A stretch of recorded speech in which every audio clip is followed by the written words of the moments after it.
그럼 대한국제학술문화제 개막식의 첫 번째 기조 강연을 시작하도록 하겠습니다.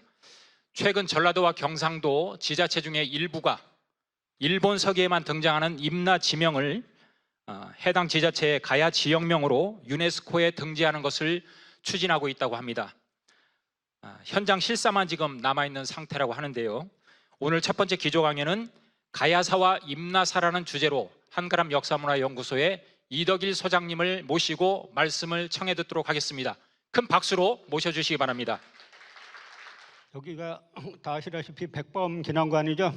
그 옆에 보면 백범 선생 그 묘소가 있습니다. 그 백범 김구 선생이 귀국해서 그 짤막한 시간 동안 활동을 하시다가 바로 이제 날로 치면은 6월 26일 다음 주 토요일이죠. 1949년 6월 26일 이제 세상을 떠나셨습니다.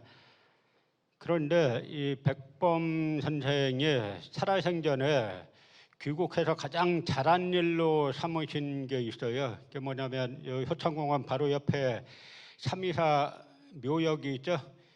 윤봉길, 이봉창, 백정기 의사 묘역이 있는데 이분들 묘소는 전부 다 그 사형 당하든지 그 옥자한 분들이라 다 일본에 그 유해가 있던 것을 백범 선생이 그 주도해가지고 모셨는데 그때 이제 실무 책임을 졌던 분이 아나키스트로 있던 이제 이문창 선생님이란 분인데 이분은 올해 96세신데 지금도 살아 계십니다. 얼마 전 저희 연구소 오셔가지고 이제 식사를 하시면서 마지막으로 96세 되신 분이 이제 마지막으로 내가 마지막 해야 할 일은 그 이민족의 통일운동이다라고 말씀하시는 걸 보고 상당히 이제 가슴이 뭐 아프기도 하고 그랬죠.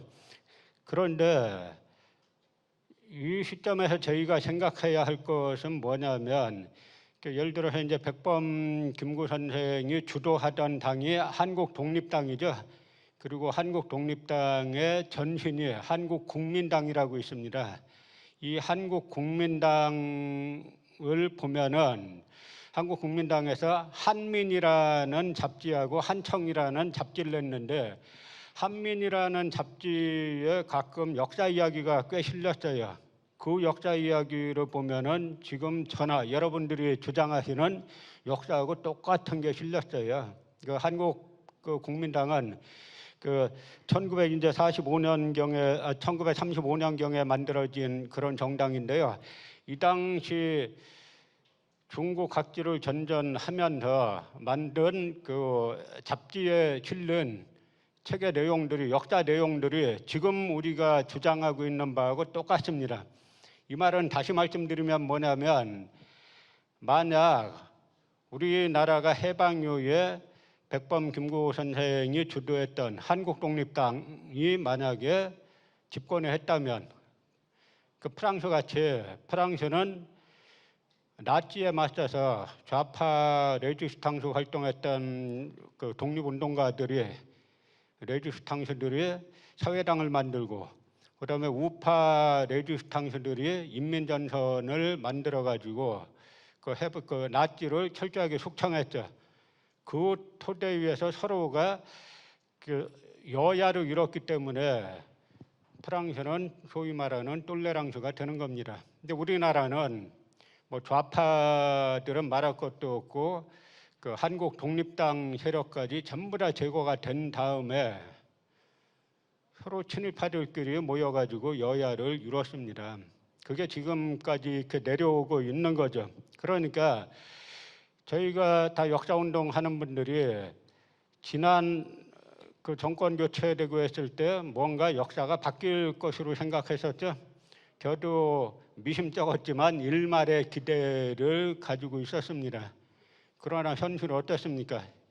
예를 들어서 저희가 한가람 역사문화연구소에서 시산 김성학 선생이라는 독립운동가가 주도해가지고 생존 독립운동가들이 모여서 만든 한국 독립사라는 책이 있었어요. 아주 두꺼운 책이죠. 다 대부분 한문으로 된 책입니다. 그래서 그 책을 그 64년 뭐 이 무렵에 낸 책인데 다 구하기도 어렵고 다 국한문 혼용이라 일반 사람들 보기도 어렵기 때문에 저희가 이 책을 다시 간행해야 되겠다라고 해가지고 박근혜 정권 말기에 이 사업을 다시 진행하기로 하고, 그러니까 쉬운 한국말로 풀어서 쓰고 해제도 달아서 누구나 다 이거를 어느 국민이나 쉽게 알아볼 수 있게 만드는 사업을 5년에 걸쳐서 하기로 했었습니다. 그런데 그 새 정권 들어서 가지고 안병욱이라는 사람이 한국학중앙연구원 원장이 되더니 갑자기 강제로 중단시켰어요. 왜 중단시키냐?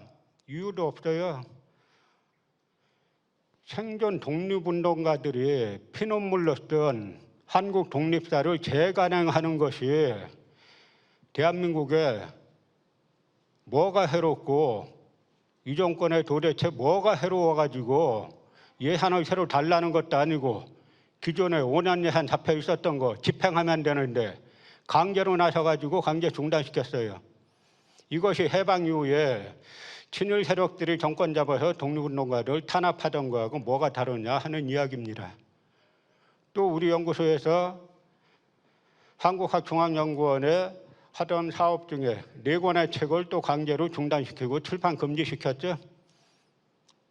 그 4권의 책이 뭐냐면 한하구는 평양이 아니라 고대 요동에 있었다. 낙랑구는 지금의 하북성 누룡현에 있었다. 출간 금지. 그다음에 이병도 신석호는 해방 이후에 어떻게 역사학계를 장악했나. 출간 금지. 독립운동가들의 고대사관은 무엇이었나? 독립운동가들의 고대사관은 단군을 정체성으로 삼고 대륙사관, 해양사관을 가지고 있었다. 출간 금지. 실종주의. 이 사람들 남한 강단사학자들 자기들을 실종주의라 그러죠? 이 실종주의 비판하는 거. 남한 실종주의는 유럽 실종주의와 다른 일본을 거쳐온 제국주의 식민사학 이론이다. 이것도 출판 금지. 그래서 저희가 정권 바뀌고 나서 이 정권에서 이의 신청을 했죠. 교육부에. 교육부에서 한술 더 떠가지고 연구비 환수하래요. 도장 딱 그 공문 찍어서 왔습니다. 왜 이런 걸 연구하고 이것이 뭐냐면 이 말씀을 왜 드리냐면 우리 역사가 잘못된 뿌리를 찾아보려면 1945년에서 1948년까지 그리고 1949년 6월 29일 날 백범 김구 선생이 암살당하던 그럼으로써 지금의 여야 구조 이 정당이라는 현 구조가 그때 만들어지는데 하나는 한민당이 자기네 뿌리죠. 친일 주주정당.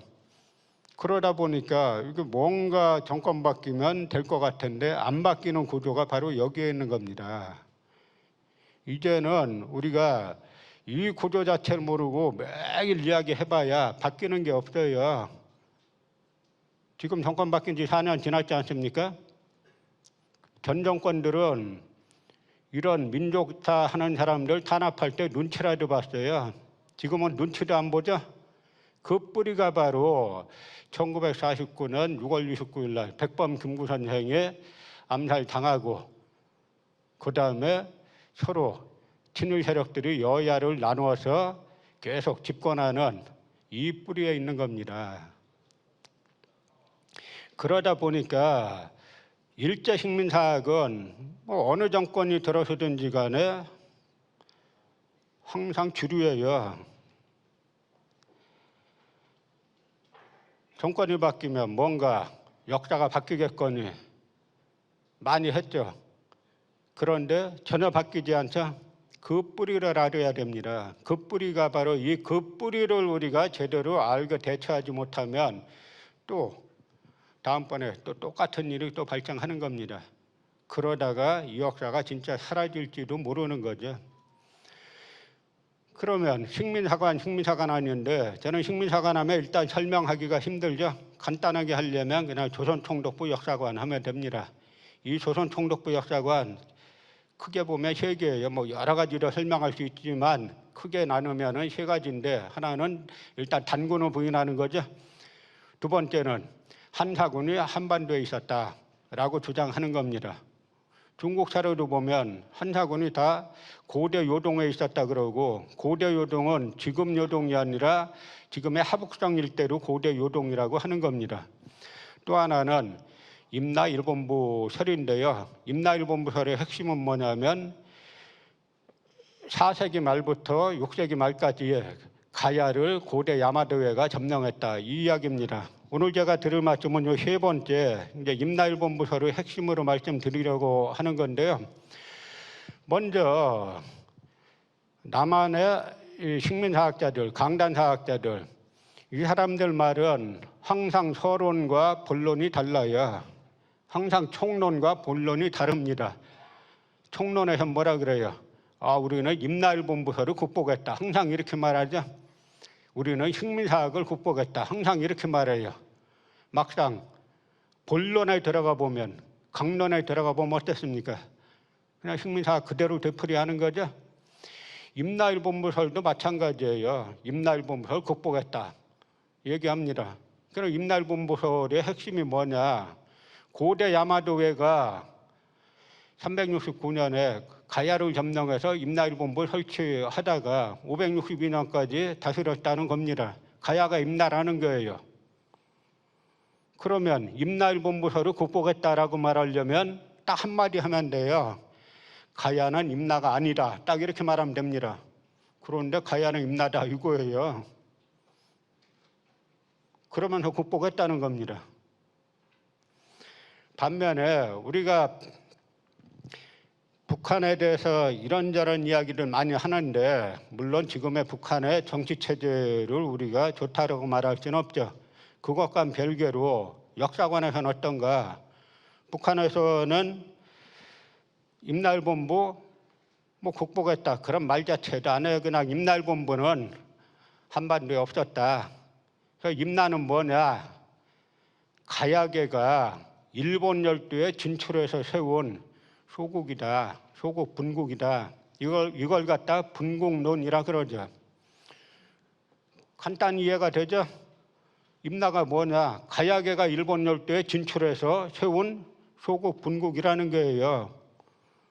지금 임나일본부 문제가 지금까지 계속 문제가 되는 건 뭐냐면, 일본이 야마도회가 가야를 점령했었다는 겁니다. 거기다 임나 설치했었다는 거예요. 그러니까 지금 일본이 한국을 점령하는 건 침략이 아니라는 겁니다. 과거사의 복원이라는 거죠. 그러니까 역으로 임나가 가야가 아니고 가야계가 일본 열도에 진출해서 세운 소국 분국이다. 그러면 어떻게 됩니까? 일본이 우리나라를 침략하려고 하는 이론적 정당성은 다 무너지는 거죠. 그런데 남한학계의 주장을 보면은 아까 총론은 항상 극복했다 그러죠. 그런데 이 김태식이라고 자칭 타칭 뭐 미스터 가야라고 하는 사람이에요. 이 사람이 쓴 책을 보면 뭐라고 썼냐면, 비교적 신빙성이 인정되는 다수 용례를 중심으로 볼 때 임나는 6세기에 한반도 남부 경상남도를 중심으로 한 지역에서 신라나 백제에 복속되어 있지 않은 소국들의 총칭을 가리킨다고 보아도 좋을 것이다. 요컨대 대가야를 중심으로 파악되는 5, 6세기의 가야 전맹을 외에서는 무슨 이유에선가 임나라는 명칭으로 불렀다. 외에서 가야를 임나라고 불렀다는 거예요. 역사학자가 이렇게 나오면은 웬만한 사람들은 저게 사실인가 보다 이렇게 하죠. 외에서는 그렇게 불렀다. 일본 서기에도 그런 얘기 안 나와요. 다 거짓말들입니다. 다 일본 구구판들이 하던 이야기를 지금까지 그대로 따라서 하는 거죠. 그 반면에 그 북한 학계에서는 이 중국 서적들에 나와 있는 여러 나라 이름들이 나오는데, 여기에서 뭐라 그러냐면 우리는 서부 일본 북규수 기비 기네야마토 등지에 백제 가라 임나 신라계통 소국들이 존재하였으며 이 소국들도 백제 가라 신라라고 칭하였을 것을 상기할 필요가 있다. 무슨 말이냐면 여기에 고구려 백제 신라 가야계 사람들이 일본 열도로 다수 건너가가지고 그 이름들도 그대로 불렀다는 거예요. 고구려 백제 신라 가야라고. 지금 일본 열도에 가면 고구려 백제 신라 가야계 지명이 1000개 이상이 있어요. 지금도. 그런데 이 남한 강단 사학자들은 그런 이야기 일치 안 합니다. 일치 안 하면서 총론으로는 임나일본부 극복했다. 강론 들어가면은 가야가 임나다. 이런 식의 이야기들을 아직까지 계속하고 있죠. 그런데 임나가 가야라고 조직적으로 주창한 것은 메이지 때 일본 육군 참모본부예요. 이 사람들이 1882년도에 일본 육군 참모본부에서 임나고고, 임나명고 이런 책을 내는데요. 뭐 생각해 보세요. 대한민국 합참본부에서 갑자기 필리핀 고대사 연구, 태국 상고사 연구 이런 책을 냈다라고 생각해 보세요. 일단 국회에서 예산 통과되겠나? 대한민국 합참에서 왜 필리핀 고대사, 태국 상고사를 왜 연구하는데 이렇게 나오죠? 이거는 일본군 참모본부에서 조직적으로 임나가 가야다. 그래서 우리가 일본군이 가야를 점령하는 것은 침략이 아니라 우리 고대사의 복원이다. 이걸 주장하기 위해서 일본군 참모본부에서 이런 주장들을 하게 된 겁니다. 그런데요, 임나사를 이해하려면 가야사를 먼저 이해를 해야 되는데 참 묘한 게 남한 강단사학계, 여기서 강단사학계 하니까 잘 모르는 분들은 강단사학계가 뭐냐 이거예요. 강단사학계가 뭐냐면 한국의 역사학계를 장악하고 있는 데들이죠. 대한민국 대학사학과를 100% 장악하고 있어요. 대한민국에서 유일하게 이 동네만 보수진보도 없고 좌도 없고 우도 없어요. 요즘 짝퉁진보들 막 진보인 척하죠. 이 문제 딱 다가가면은 전부 다 우리 이병도 선생님 만세, 심석호 선생님 만세 이걸로 100% 하나로 통일됩니다. 대한민국에 이런 집단이 없어요. 그 이병도 신석호설에 조금이라도 문제 제기하면 그다음부터 죽이자고 달려들죠. 하나만 말씀드리면 이 강단사학계, 대한민국 대학사학과를 100% 다 장악하고 있는데 단재 신초 선생의 역사를 가리키는 대학사학과가 빵 개예요. 한 개도 없어요. 1시간도 안 가르칩니다. 제가 사학과에서 학사, 석사, 박사 다 했죠. 제가 나온 대학뿐만이 아니에요. 모든 대학이 다 그래요. 단재 신초 선생 이야기하면은 아주 금기죠. 어떤 일화가 있어요. 어떤 분이 대학원생에게 단재 신초 선생의 조선상고사를 선물하면서 한번 읽어봐라 라고 했더니 나중에 만나서 읽어봤냐 하니까 하는 말이 우리는 이런 책 보면 안 되잖아요. 이게 대학원 분위기예요. 그런 속에서 이 사람들은 뭐냐면 가야가 언제 형성됐냐, 가야가 언제 건국됐냐, 초등학생이나 중학생에게 물어보면 서기 42년에 건국됐습니다. 이렇게 답하죠. 그런데 유독 역사학자들은 아니라는 거예요. 가야는 3세기 이후에 건국됐다는 겁니다. 그리고 뭔가 설명이 장황해요. 가야가 서기 1세기 42년에 건국했다라고 하는 이야기는 삼국유사 가락국기에 나오죠. 그 다음에 삼국사기 김의신열전에 그대로 나와요. 또 삼국사기에 보면 서기 77년에 가야와 신라가 전쟁하는 기사가 나옵니다. 그리고 고고학적 유물로 보면 벌써 신라 토기와는 다른 가야 토기가 일제기에 다 나와요. 그럼 문헌 사료나 고고학적 사료나 가야라는 나라가 서기 1세기에 있었다라는 거는 다 입증되는데 전 세계에서 유독 일본 구급파들하고 요 남한 강단 사학자들만 가야는 3세기에 건국했다. 3세기 이후에나 건국했다. 그러니까 김수로왕이 1세기에 건국했다는 이야기, 서기 48년에 허왕후가 아유타국에서 왔다는 이야기, 이거 다 거짓말이라는 겁니다. 근데 전 세계에서 이런 역사학은 존재하지가 않아요. 이게 그대로 미스터리인데 전 세계에서 전부 다 문헌 자료가 있고 고고학 자료가 나오면 다 인정하는데 유독 일본 고급파들과 남한 강단사학자들만 사료 안만 나와도 우린 못 믿어. 역사학이 아닌 거죠. 이 사람들은 가야가 임나라고 주장하지 않습니까? 그러면 가야가 임나라고 주장하려면 예를 들어서 두 사람을 같은 사람이다라고 주장하려면 뭔가 생년월일도 맞고 주소도 맞고 맞아야 되는 거죠. 그런데 가야와 임나가 같으냐? 가야는 서기 42년에 건국됐다 그랬죠. 근데 임나는 그러면 임나가 가야면 임나도 서기 42년에 건국됐어야죠. 그런데 임나는 언제 건국됐나 몰라요. 근데 일본 서기 보면은 서기전 33년에 그 100년 전에 이미 있었던 걸로 나옵니다. 그럼 언제 망했냐? 금강가야는 532년에 망하고 대가야는 562년에 망하죠. 그러면 가야가 임나면 아까 이 김태식이 말한 대로 일본에서는 무슨 이유에선가 가야를 임나라고 불렀다. 그게 맞으면은 일본 서기에 더 이상 562년에 임나가 나오면 안 되죠. 임나가 가야니까. 그런데 일본 서기에는 보면은 646년에도 임나가 있는 걸로 나와요.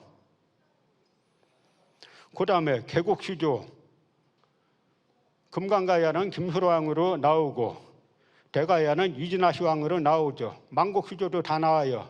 임나는 누가 개국시조인지 누가 만국시조인지 몰라요. 모든 게 다 다른데 남한학계만 같다는 겁니다. 두 사람이 다 다른데 같은 사람이라는 거예요. 그 뿌리가 뭐냐? 일본군 참모본부가 주장했던 걸 지금까지 그대로 따라서 하는 거예요. 그래서 우리는 예를 들어서 지금 가야사 연구한다고 하지 않습니까? 아마 제가 알기로 문재인 대통령이 가야사 특별히 연구해라 라고 해가지고 지금 국고가 엄청 쏟아져 들어가고 있죠. 물론 문재인 대통령이 가야가 임나다, 그러니까 임나사 연구하라 이렇게 지시 내리진 않았겠죠. 그러나 현실 어떠냐 이거예요. 전라도까지 지금 전라도에서 유물 조금 나오면 그게 가야라는 거죠. 가장 핵심적으로 주장하는 게 뭐냐면 수혈식 무덤이 횡혈식이 있고 수혈식이 있는데요. 간단하게 말씀드리면 굴을 파고 무덤을 횡혈식으로 들어가서 안치하면 그게 횡혈식 무덤이고 수혈식 위에서 관을 내리면 수혈식 무덤인데 수혈식 무덤은 가야 무덤이라는 겁니다. 그런데 이게 경상도에서 많이 나오고 전라도에서 일부 나와요. 그런데 충청도에서도 나와요. 그런데 충청도에서 나오는 휴혈식 무덤은 가야 거라고 못해요. 왜 못하냐? 충청도 사람들이 아니 여기가 가야란 말이야, 우리가 백제지 이렇게 나오죠. 그런데 호남에서 일부 휴혈식 무덤이 나오면 그걸 갖다가 가야 거라고 합니다. 세칭여주 호남가야 이런 말들 막 붙여요. 그것들을 다 누가 주장했냐? 그 처음 주장한 인물이 임나가 전라도에 있었고 충청도에도 있었다. 임나가 경상도뿐만 아니라 충청도, 전라도까지 다 지배했다. 이렇게 주장한 최초의 인물이 바로 아유카이 후사노신이라는 종자인데요. 이 종자는 사실 인간이라고 이름 붙이기도 저희로서는 그렇습니다. 왜냐하면 명성황후를 시해하는데 가담했던 낭인 깡패예요. 야구자입니다. 이 야구자가 역사 연구했다는 거예요. 그런데 이 야구자가 연구한 게 뭐냐면 임나가 경상도뿐만 아니라 전라도, 충청도까지 차지했다라고 한 건데요. 이 아유카이 후사노신이라는 명성황후를 시해한 야쿠자에 대해서 대한민국 국자편찬위원회에서 뭐라고 평가했나 한번 보세요. 아유카이 후사노신은 방대한 문헌고증을 통하여 임나의 지명 비정 범위를 경남, 경북 및 충남, 전남까지 확장시켜서 임나는 경주지방 부근과 부여 공주 일대를 제외한 한반도 남부 전역을 가리키게 되었다. 요 임나는이 아니라 요거는 신라예요. 신라는 가리키게 되었다. 그것은 일본 세기의 외의 한반도 내 지배 영역이었다고 상정된 임나의 범위를 넓혀 잡기 위해 그가 문헌 비교 및 언어학적 수단을 거듭함으로써 얻어진 연구 결과였다고 여겨진다. 이게 대한민국 국사편찬위원회에서 쓴 거라고 여러분들 상상이 가세요? 이거 야마도우에서 썼다 그러면 정확하죠? 소화외에서 썼다 그러면 정확하죠? 그 다음에 남한 강단 사학자들이 아직도 대단히 존경하는 쓰다 쇼키치 선생님이시죠. 이 쓰다 쇼키치는 대한민국 국사편찬위원회에서 일본 서기에 대하여 당시로서는 획기적일 정도의 비판을 가하면서 합리적 설명을 추구한 사람으로서 가야 전역에 대한 지명 비정을 했다. 그 다음에 스야마츠 야스카즈. 이 스야마츠 야스카즈는 조선 총독부 직속의 조선사 편수에 간사로 있다가 일제패전 후 일본에 쫓겨가가지고 일본의 학습원 대학은 일왕가와 귀족들 가리키는 대학이에요. 여기에 교수로 있으면서 임나흥망사라는 책을 펴냈는데요. 임나흥망사라는 책은 뭐냐면 일본의 패전 이후에 우리 역사학이 제국주의 침략 도구로 이용됐다. 우리도 좀 역사학자를 반성해야 된다. 이럴 때 반성은 무슨 반성? 우린 다시 한국 재점령할 거야 라고 해서 낸 책이 임나흥망사라는 책인데 그 책에 대해서 대한민국 국사편찬위원회가 뭐라고 그랬냐면 그 후 스야마츠 야스카즈는 기존의 지명고증을 비롯한 문헌고증 성과에 의존하면서 한국, 중국, 일본 등의 관계 사료를 시대순회에 따라 종합함으로써 고대 한일 관계에 고대 한일 간 대외관계사의 틀을 마련하였다. 그리하여 최초로 학문적 체계를 갖춘 이른바 남한 경영론을 완성시켰으니 구서로 요약하면 다음과 같다. 남한 경영론, 이게 뭡니까? 고대 야마도회가 경상도, 충청도, 전라도 다 지배했다는 거예요. 이걸 갖다가 대한민국 국자편찬위원회에서 최초로 학문적 체계를 갖춘 이른바 남한 경영론을 완성했으니 이게 대한민국자 앞에 붙여도 괜찮은 겁니까? 그러다 보니까 요즘에 일본에서 박사학위하고 돌아온 사람들이 한국 사학계 대부분 장악했죠. 특히 임나 가야사 대부분 이 사람들이 장악했는데요. 여기엔 뿌리가 있어요. 왜냐하면 일본이 1980년대 말에서 90년대에 지금의 기메 지역과 일본의 큐슈 지역에 일본 고고학자들이 조사를 해봤어요. 유물유적의 흐름에 대해서 조사를 해봤더니 일방적인 흐름으로 기메 지역에 있던 사람들이 일본으로 건너간 것이 나왔습니다. 거의 10대 1의 비율로. 여기의 경우는 성립하지 않아요.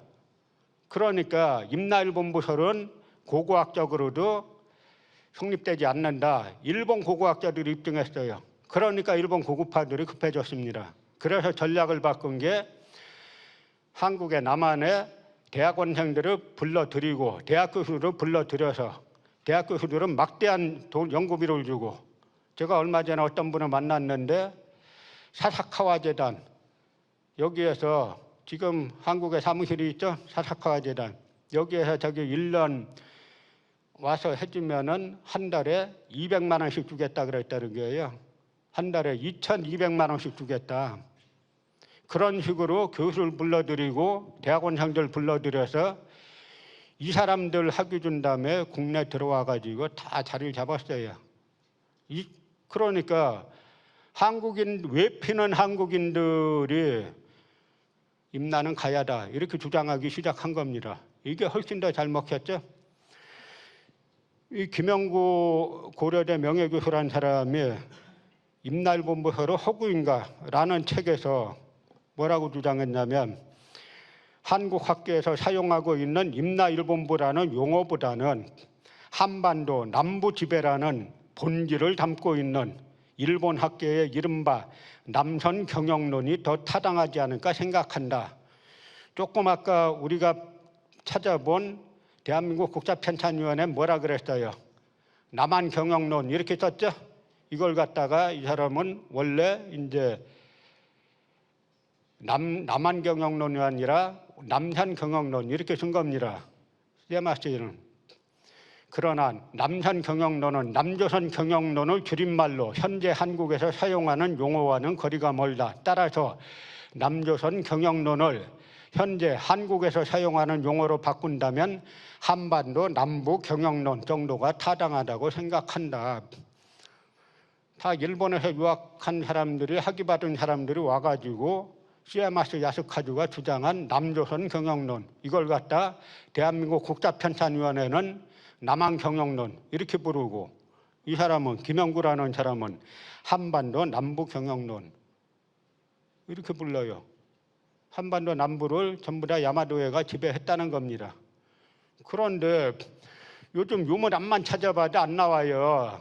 그러니까 하는 말이 옛날에는 임나일본부라는 총독부 비슷한 기관이 있었다라고 하다가 요즘은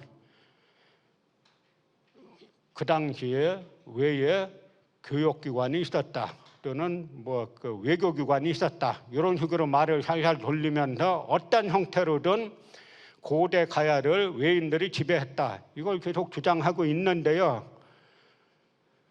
지금 가야사 연구에 1조 2천억 원이 쓰여진다는데 이 1조 2천억 원 쓰여지는 논리가 전부 다 이런 식민사학 논리에 의해서 쓰여지고 이 논리에 의해서 지금 유네스코 간다는 거 아닙니까? 이게 정상국가가 아니에요.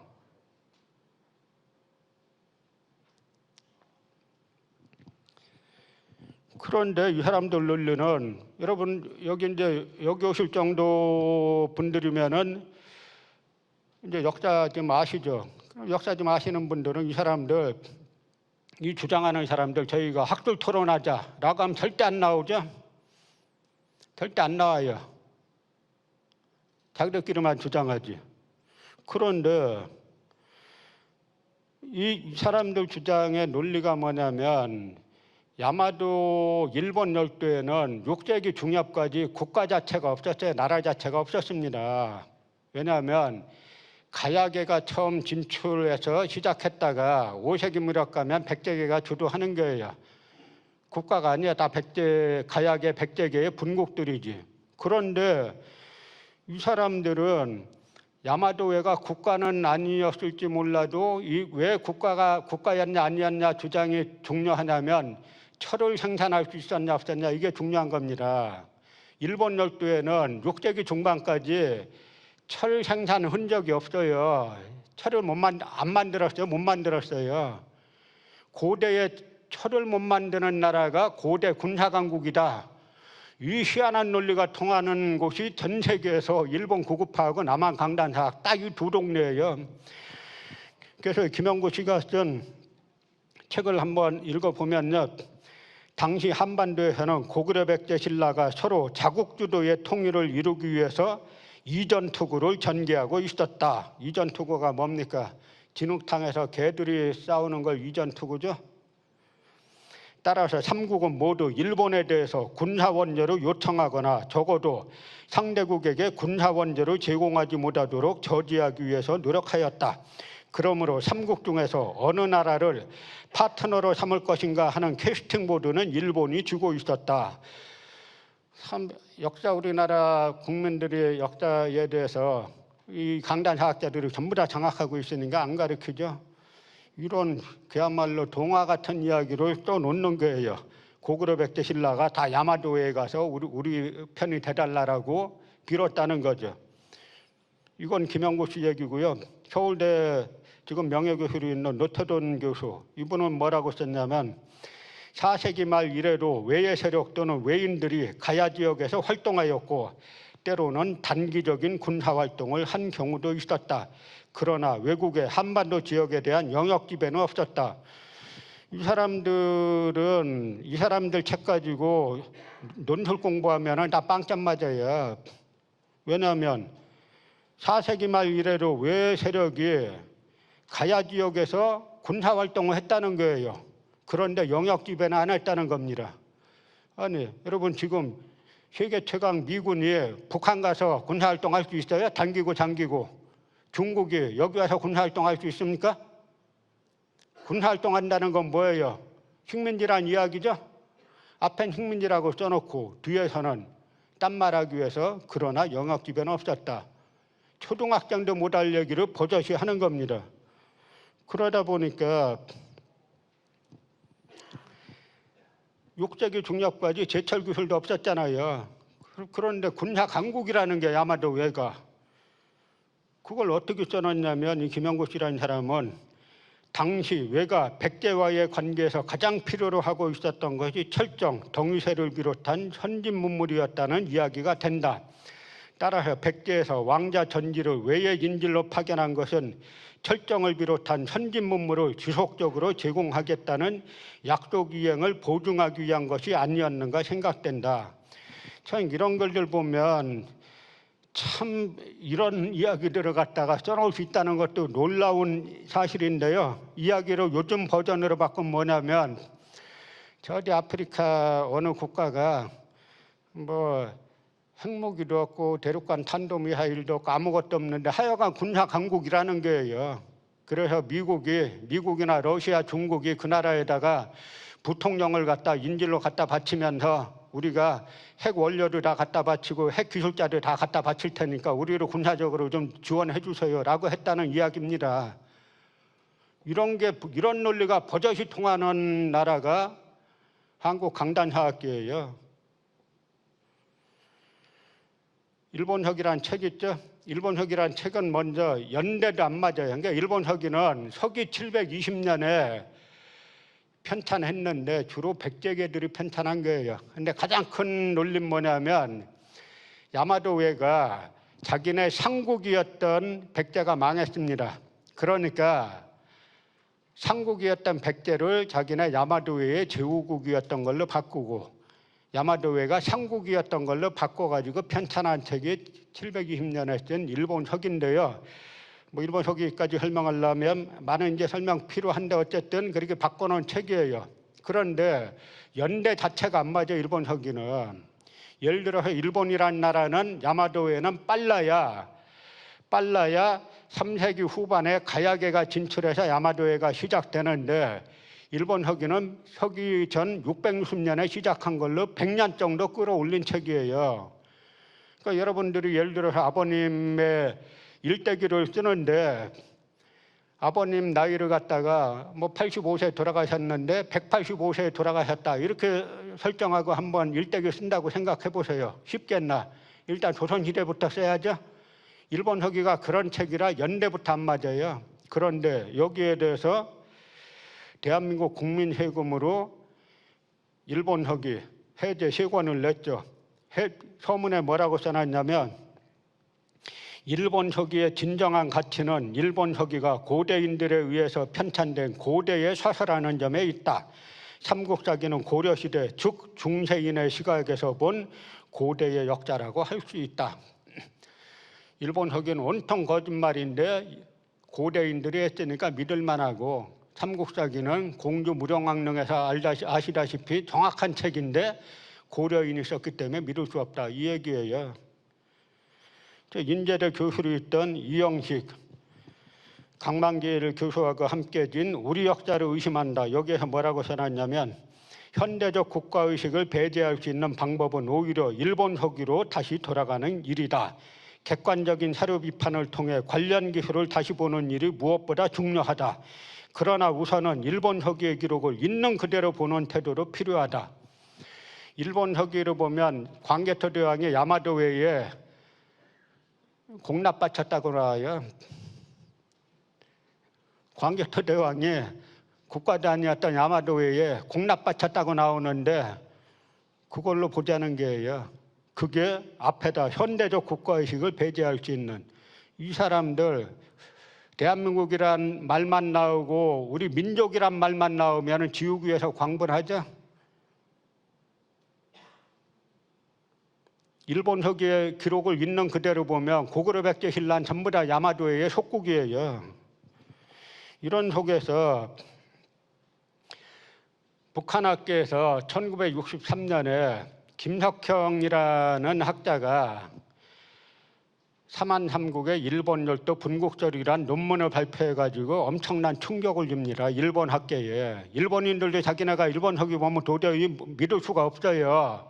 그런데 사만삼국의 일본 열도 분국절에서 일본 서기에 나와 있는 고구려 백제 신라 가라 임나 이런 지명 이런 국명들은 바로 한반도와 대륙에 있던 고구려 백제 신라 가야가 아니고 이 나라들이 일본 열도에 진출해서 세운 소국 분국 식민지다 이렇게 이제 주장함으로써 일본 학계가 초토화가 됐죠. 그리고 이 김석형 씨의 주장을 조유승 씨가 이어가지고 이거 엄청나게 많은 연구를 했어요. 그래서 1968년에는 평양하고 교토에서 국제학술대회가 열렸는데 일본 측 단장이 기마민족절을 주창해서 일본에게 또 엄청난 충격을 준 일본은 자기네 천황가가 하늘에서 내려온 이 천선이라고 하잖아요. 그게 아니라 바다에서 배 타고 건너온 기마민족이었다라고 주장해서 부역의 기마민족이었다라고 주장해서 엄청난 충격을 준 도쿄대학 교수 에가미 나미오가 일본 측 단장으로 그리고 북한의 김석형이나 이런 학자들이 북한 측 단장으로 국제학술대회가 두 차례에 걸쳐서 열렸어요. 그런데 남한 강단사 학자들은 이 분국절하면 너무 뼈아파요. 왜냐하면 분국절로 일본 제국주의적인 침략 사관이 다 무너진 겁니다.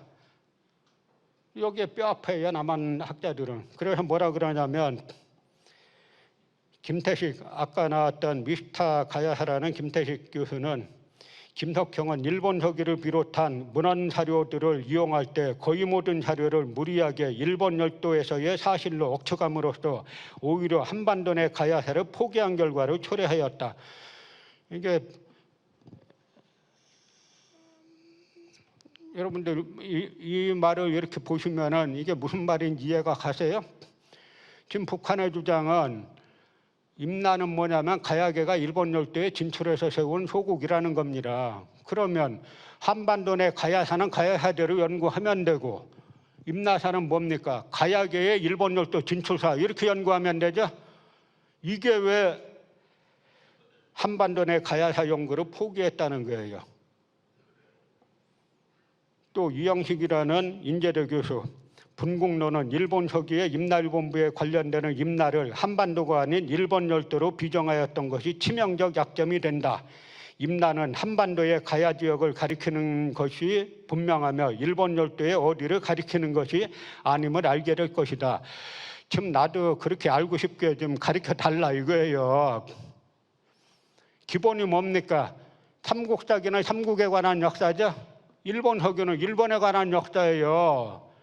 일본 서기에 나와 있는 지명은 기본적으로 어디서 찾아야 돼요? 일본에서 찾아야죠. 그런데 일본 구급파들하고 이 남한 강단사학자들만 일본 서기에 나와 있는 지명을 기수고 한국에 와서 찾아요. 그러다 보니까 광개토 대왕이 야마도에 조공 보냈다, 조공 바쳤다 이따위 얘기를 하는 겁니다. 그러면서 김석형의 분국절은 북한에서는 아직도 정설이며 한국에서도 모자란 복제품 수준의 주장이 이따금씩 제기된다. 하지만 그의 연구는 이제 학절로서 생명력을 거의 상실했다. 그의 학절이 성립하는 결정적 근거였던 일본 열도 내 조선식 찬성이 6, 7세기대 유적으로 밝혀졌기 때문이다. 요거 위가야라는 젊은 무서운 아이들 나왔었죠. 언제? 그 중에 한 명인데요. 이 이야기는 뭐냐면 일본 고급파들이 그렇게 주장하는 거죠. 그런데 오히려 일본 내에는 조선식 찬성이 많고 또 이 신롱석식 찬성이라고 해가지고 이 일본인들이 만들지 않은 한반도에서 건너간 사람들이 만든 많은 찬성들이 있어요. 이건 전부 다 한반도에서 건너간 사람들이 이제 만들었다고 하는 건데 오직 일본과 남한의 강단 사학자들만 못 믿겠다 하는 거죠. 그러니까 이 지도를 이렇게 보시면은 여기에 가야계가 쭉 내려와 가지고 지금의 대마도, 그다음에 큐슈 북부, 큐슈 남부, 그다음에 오카야마 이런 곳에 이 분국을 다 설치한 겁니다. 그중에 중요한 것이 오카야마 남부의 사이바토루 구분군인데요. 여기에 대해서 일본에서도 자기네 조상 황조의 발상지다, 지금 천황과 조상의 발상지다 이렇게 주장하는 겁니다. 그런데 여기를 이마니시누라는 식민사학자가 1912년에 발굴했는데요. 여기에 전 일왕 아키토 부부가 왔다 갔다 해가지고 기념식단을 저렇게 해놨어요. 그런데 여기에서 나온 가야 철가보트하고 사이바토루 철가보트하고 똑같아요.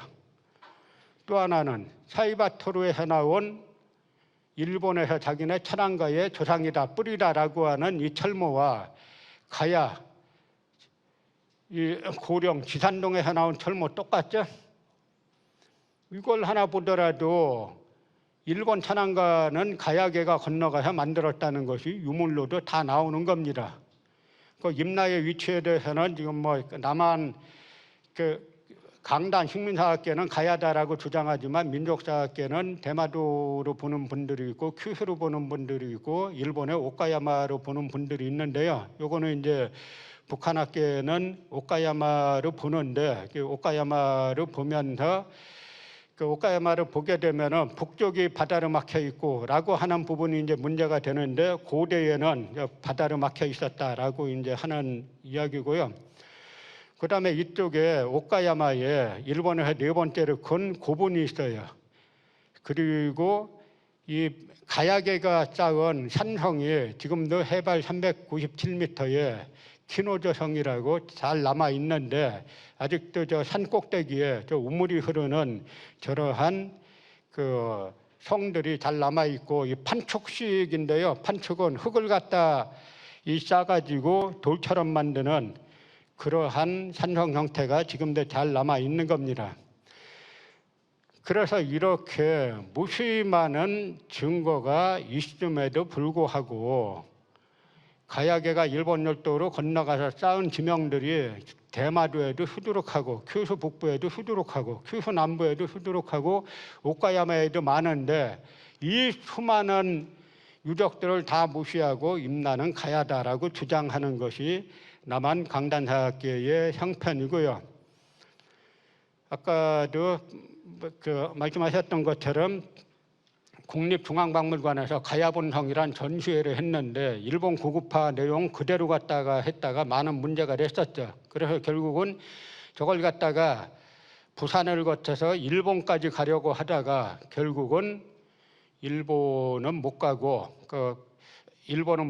뭐 코로나 때문에 못 간다라고 이제 핑계를 댔는데 일본까지 가서 했으면은 진짜 대한민국 역사는 공식적으로 망했다라는 거를 일본에 각인시키는 건데 다행히 뭐 여기 계신 여러분이 함께 노력하고 또 뭐 국회에서도 배현진 의원이 문제제기하고 하는 뭐 그런 여러 가지 요소가 겹쳐가지고 일본 가는 건 이제 포기를 했었죠. 그래서 여기에 한번 여러분 아시는 분들은 많이 아실 텐데요. 제가 존 카터 코벨이라는 미국의 미술사학자의 이야기를 한번 소개하고 이야기를 마치려고 합니다. 뭐냐면 이 존 카터 코벨은 그 미국 콜롬비아 대학에서 일본 미술사 연구로 박사학위를 받은 분이에요. 그래서 일본 건너가서 연구해 보니까 일본의 고대 미술이라는 게 전부 다 가야 거라는 거예요. 그리고 일본 문화라는 게 전부 다 한반도에서 건너갔다는 겁니다. 그런데 이번에 그러고 나서 이제 글을 썼죠. 어째서 일본은 그들이 한국 문화에 의존하고 있다는 것을 그토록 받아들이지 못하는 것일까? 나는 그러한 사실이 놀랍기 그지없다. 나는 때때로 독자들로부터 두 나라 사이의 문화적 관계가 항상 그렇게 한국에서 일본으로 일방적 흐름만 계속되었던 것인가 하는 질문을 받는다. 그렇다. 그 흐름은 사실상 99%까지 한국에서 일본으로 가는 일방적 흐름으로 지속되었으며 한국에서 일본으로 건너가 화가 및 건축가 그리고 도공들을 통해 그 영향이 나타났다. 그래서 이분이 존 카터 코벨 박사가 여사가 이런 연구 결과를 가지고 한국에 왔죠. 그래서 이분은 한국에 올 때 한국에서 대단히 환영받을 줄 알았죠. 일본 모든 문화가 99%까지 한국에서 갔다라고 하는 거를 들고 왔으니까 환영받을 줄 알았죠. 그야말로 천대 중에 개천대를 맞았죠. 남한 강단사학자들에게. 왜 일본 문화가 한국에서 갔다고 하느냐라고 해가지고 한국 와서 엄청 수모당했어요. 근데 이분이 A급 학자들은 자기 학자적 자존심이 있어요. 그러니까 끝까지 자기 주장을 철회 안 했고 그 아들이 이어가지고 하는데 이 나라가 정상적인 나라면 이런 분들 연구비 줘야죠. 연구도 하게 해야죠. 연구하기는커녕 얼마나 압박을 했는지 말 못해요. 그래서 이분이 존 카터 코벨이 무엇 때문에 한국의 학계는 그렇게 소극적인가? 지금의 나이 든 학자들은 과거 일본 사람 밑에서 공부했기에 그들에 대한 무슨 의리나 의무 같은 게 있어 그러는 것인가? 아직 30도 안 된 젊은 학도들은 누구에게도 빚진 것 없을 테니까 이들은 박차고 일어나 진실을 밝혀서 캐캐 묵은 주장들을 일수해버렸으면 한다. 누군가는 해야 할 일이기 때문이다. 이렇게 말했는데 얼마 전에 무서운 아이들이 나왔죠. 아까 말한 기경량이니 위가야니 하는 사람들 나와가지고 총독부 역사관은 영원하다라고 주창했죠. 그래서 이제 이 역사관을 바로잡는 일들은 온 국민들의 수건이에요. 수건일 뿐만 아니라 이제는 제가 여러 이쪽을 보면 우리 사회가 이제 많이 바뀌어가고 있는데 이 잘못된 역사 바꿔야 된다라고 하는 국민적 여론이 대단히 높습니다. 이걸 모르는 곳이 대한민국 관료사회하고 정치권들이에요. 아까 말씀드린 것처럼 여야 바뀌었는데 지금 정권 교체됐는데 이 식민사학은 더 심해졌다 그랬죠. 이게 어떻게 보면 마지막으로 가는 마지막 할 때 절정에 오르잖아요. 저는 그렇게 봅니다. 잘못된 역사가 어떻게 계속 가겠는가. 너무 명명백백한 역사가 이들이 다 장악하고 있으면 모르겠는데 이제는 한 사람이 핸드폰 하나만 가지고 있으면 전 세계와 소통하는 세상이 됐잖아요. 그러니까 결국은 진실이 이기는 사회가 되고 그런 사회가 점점 가까워 오고 있다고 생각합니다. 그러니까 마지막으로 결론식으로 임나일본부설의 실체와 진실은 뭐냐면 가야계가 일본 열도에 진출해서 세운 소국이자 분국입니다. 그런데 5세기 이후에는 백제계가 우세해가지고 지금의 나라 지역으로 천도했을 때는 주류가 백제계로 교체가 되는 겁니다. 그다음에 일본 서기에서 많은 실체를 왜곡했고요. 그다음에 북한 학계와 남한 민족사학계, 저나 여러분들 같은 분들이 분국제를 주창하면서 남한 강단사학에서 주장하는 임나가야설이 붕괴가 됐습니다. 그러니까 남한 식민사학은 아직까지도 가장 강력한 것이 언론 카르텔, 정치권 카르텔, 이런 관료 카르텔, 이런 걸로 생명력을 유지하고 있는데 이제 많은 국민들이 차차 이 진실을 알게 되면서 종말에 가까웠다라고 생각합니다. 마지막 한 말씀 드리면은 임나일본부설은 해체됐다라고 말하면서 임나는 가야다. 이거 완전 100% 사기다라는 걸 머릿속에 딱 넣으시고요. 임나는 뭐냐면 고대 가야계가 일본 열도에 진출해서 세운 분국, 소국, 식민지인데 그 임나는 가야계 소국들은 일본 열도 내에 대마도에도 있고 큐슈 북부에도 있고 큐슈 남부에도 있고 오카야마에도 있고 여러 군데에 있다. 그래서 임나는 그 중에 하나다라는 것이 오늘 말씀의 그 마지막 주제가 되겠습니다. 고맙습니다.